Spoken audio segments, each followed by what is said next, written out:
Why cheat when you can leave the relationship? Some people get a dopamine hit in their brain from cheating and a sense of comfort and familiarity. Being in a relationship, they want both. Cheating is a suck-ass thing to do. And I'm not defending it. But many married people are financially bound together but unhappy. It's the wrong thing to do, but it may go some way toward explaining it in many circumstances. The short answer is the person cheating usually, and often accurately, perceives that they, and often their children and perhaps even their spouse. Believe it or not, very few cheaters simply don't care about their partner's well-being. Would be financially devastated and emotionally traumatized by blowing up their shared household. And since no one cheats with an intent to get caught, this is the way to remedy the missing spark without sacrificing the household stability of everyone else. My marriage ended with infidelity. The video I linked is full of wisdom on this topic. In my experience, it didn't happen all at once. It was a gradual thing. 1 year we were a little distant. Then the distance grew cold. And then we were like two cubicle workers making our life run. But along the way, there were exciting milestones that made me think that we were succeeding. That we were happy. A graduate degree. The purchase of a little home together. The decision to try for a baby. The joy a year later when we finally succeeded. New jobs. The birth of our kid. Moving to a new city.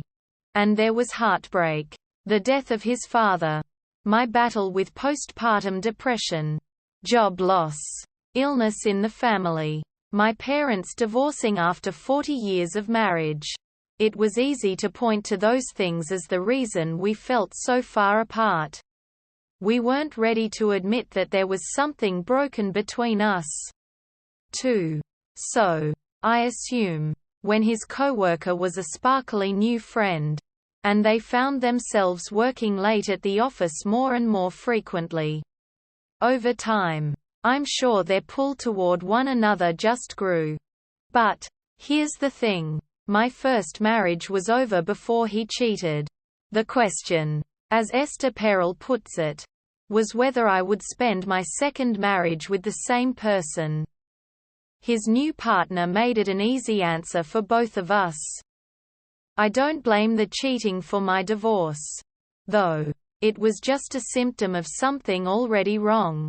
For me, his affair gave me clarity about the fact that we hadn't been happy for a long time. It's been 7 years since we split. And our daughter is incredible. We co-parent beautifully together. He married his coworker. They have a 2-year-old together. And she's a great stepmother to my kid. My career has taken off and I'm remarrying later this year. I am so grateful he asked for the separation and for the person I became after my divorce. Cheating isn't always this black and white thing people make it out to be. Why take a vacation when you can quit the job? Do people really not get this? People don't want to be single. Or in a new relationship. They want all the perks of their existing relationship plus the thrill of something new. They aren't trying to be fair or considerate or reasonable. They want everything they already have plus more, and they think they'll get away with it, so no one will get hurt. People stuck in emotionally abusive relationships often cheat as an escape. Simply breaking up is much easier said than done due to the amount of psychological control that's usually involved. Well, in my ex-wife's case, she wanted to continue to be 100% supported financially and still cheat. People want to keep the comfort and stability of a relationship while also doing things. Or people, I guess. They would if they were single. It's awful. If I'm trying to put myself in a cheater's shoes, then the 3 reasons I would assume are: lust. This form of cheating is physical and not much thought out into it. Happiness. This is when someone feels trapped. Marriage, kids, history, and just wants a moment to escape and relies on the affair partner to make them happy. Safety net. Cheaters think about it this way: why would you leave a job without having another job lined up already? It ensures that they won't go through a period of feeling undesired. Because divorce is expensive. Like really expensive. And most people can't afford rent, mortgage on one salary these days. Plus longer-term financial plans will be seriously derailed. Change is scary for everyone. Clearly the marriage that now sucks was once a great idea. Now it's not. But it was a big deal, not to be taken lightly. New relationships are extra exciting. And someone who is married has seen the extra exciting relationship turn into something not great. The new thing has no guarantees and cheating gives the best of both worlds.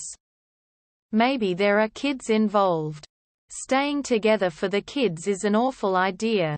But 7 seconds of getting your noodle wet trumps disappointing your kid for life. Unless you get caught. People suck. Everyone has done something they shouldn't have and there is a rush to it. Maybe it was a little white lie. Maybe it was something criminal. Either way, it was the easy way out and you were delighted you didn't get caught. The first time was difficult but rewarding. The next time was less difficult but still rewarding. Eventually it's just rewarding. Some people want to fuck cake and eat it too or something. Emotional immaturity and codependency. It's easier to let go of someone when someone else desires you. Basically, they want out and they've made up their mind about it. You may have no clue yet. They're not interested in working through issues. They're done. So to make things easier for themselves they cheat. This way they're getting the attention their low self-esteem needs from outside the relationship. And no longer have to regard your feelings. They expect you to be upset when you find out. In fact, that feeds their low self-esteem even more. Your anger, confusion and disappointment makes it more likely you'll say or do something in retaliation. Any such action on your part makes it easier for them to justify in their own mind that they were right in choosing to leave you. To them, things ended a long time ago. So they don't really see it as cheating.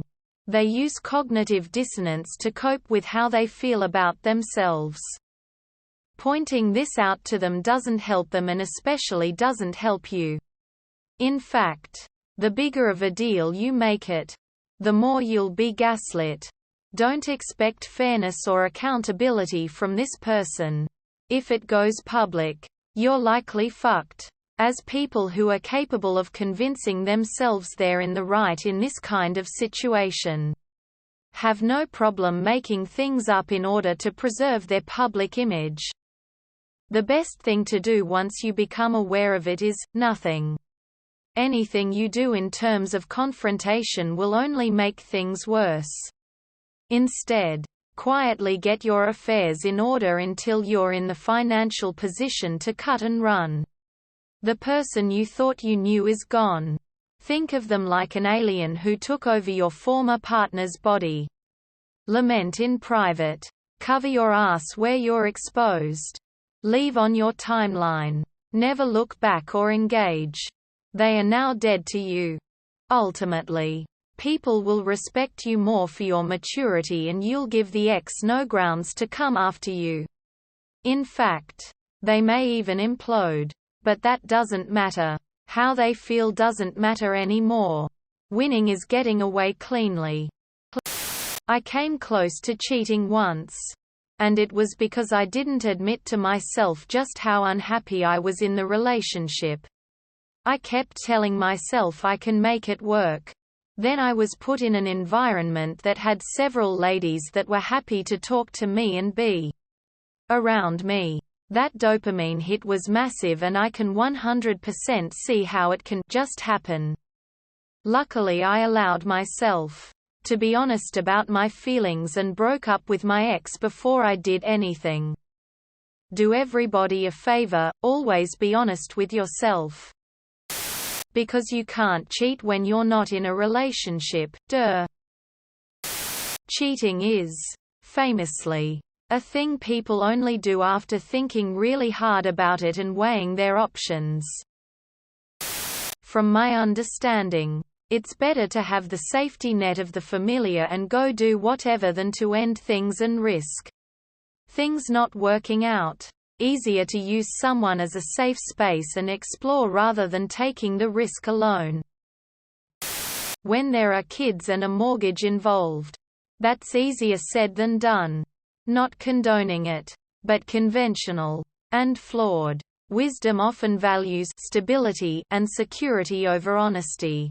And sometimes people just get stuck in abusive one-sided relationships, but their upbringing has taught them to stick it through no matter how bad it gets.